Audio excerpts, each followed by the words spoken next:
चलिए आज स्टार्ट करते हैं कि करंट लायबिलिटी क्या है। आई होप आपने करंट एसेट का वीडियो ज़रूर देखा होगा, तो मैं उसका लिंक डिस्क्रिप्शन में दे दूंगा। आप उसको करंट एसेट को पहले ज़रूर देख लें। करंट एसेट के जस्ट अपोजिट क्या है, करंट लायबिलिटी है।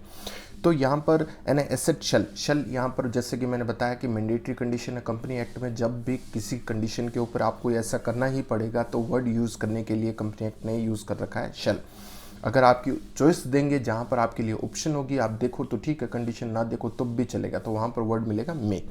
तो यहाँ पर क्या, it is expected to settle, और वहाँ पर क्या था, एसेट के अंदर एक्सपेक्टेड टू रियलाइज, पैसे लेने की बात थी, और यहाँ लाइबिलिटी है तो पैसे देने की बात होगी। तो आप पैसा देंगे कहाँ, कब देंगे, नॉर्मल ऑपरेटिंग साइकिल में देंगे। ऑपरेटिंग साइकिल कुछ नहीं है, जब आप raw material to finish product में तैयार करते हैं तो इस दौरान कुछ टाइम लग जाता है, फिर डेटर को सेल करते हैं, सेल करने के बाद में पैसे रियलाइज होने में भी टाइम लग जाता है। तो ये पूरा टाइम पीरियड होता है, इसी को ऑपरेटिंग साइकिल बोलते हैं। तो इस ऑपरेटिंग साइकिल के अंदर अंदर आपने पैसे को पे कर देना है, आपको ऐसा लगता है। तो ये क्या होती है, करंट लायबिलिटी होती है। और held for primary for the किसके लिए है, पर्पस है, ट्रेडेड के लिए। तो ये तो वही बात होगी, पॉइंट ऑफ व्यू बिजनेस के हिसाब से आपको काम करना है, व्यापार के दृष्टिकोण से आपको ये चीज़ें देखनी होती हैं। Just like a current asset में सेकंड और बी और सी वही एज इट इज ही कंडीशन है यहाँ पर भी। और it is due to be settle within 12 month, तो ये भी आपको 12 महीने के अंदर अंदर पे ऑफ हो जानी चाहिए। और ये कब कहाँ से लेंगे, 12 month after the reporting date. तो यहाँ पर देखिए, जो इनके 3 कंडीशन जहाँ पूरी नहीं हो रही है वो नॉन करंट लायबिलिटी होती है। Shall as a mandatory condition है, मे आपको मैंने बता दिया है कि ऑप्शन की बात करता है। रिपोर्टिंग डेट से आप क्या समझते हैं, रिपोर्टिंग डेट का मतलब हो गया साल खत्म हो गया अपना 31 मार्च को। तो आई होप आपने ईयर वाली वीडियो देखी होगी। तो section 2 sub section 41 of company act 2013 आपको बताता है कि साल हमारा 31 मार्च को फाइनेंशियल ईयर एंड हो जाता है। तो फाइनेंशियल ईयर एंड होने का मतलब ये नहीं है कि आपने 31 मार्च का साल खत्म हुआ है, खत्म होते ही आपकी एकदम से चुटकियों में बैलेंस शीट तैयार हो जाएगी। नहीं, एकदम से आप कैसे बैलेंस शीट तैयार करो। अब ये मानो कि करोड़ों ट्रांजैक्शन हुई होती हैं, तो उनको कंपाइलेशन डाटा करने में थोड़ा टाइम लगता है। तो उस टाइम पीरियड में बड़ी कंपनी है या कुछ और नॉर्मल कंपनी है, तो मान लेते हैं कि 31 मार्च के हिसाब किताब को कंप्लीट बैलेंस शीट बनाने को 2 महीने लग गए।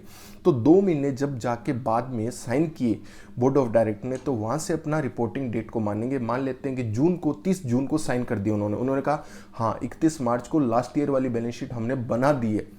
बनाने में 2 महीने लग गए। तो बनाने का मतलब वो नई बैलेंस शीट नहीं बना रहे हैं और उसमें नया ऐड कुछ नहीं करेंगे। आप ये मानिए कि 31 मार्च 2020 को उसके बाद में जो भी सेल होगी वो तो नए साल में चली जाएंगी, यानी अप्रैल की सेल कब जाएंगी, नए साल में चली जाएंगी।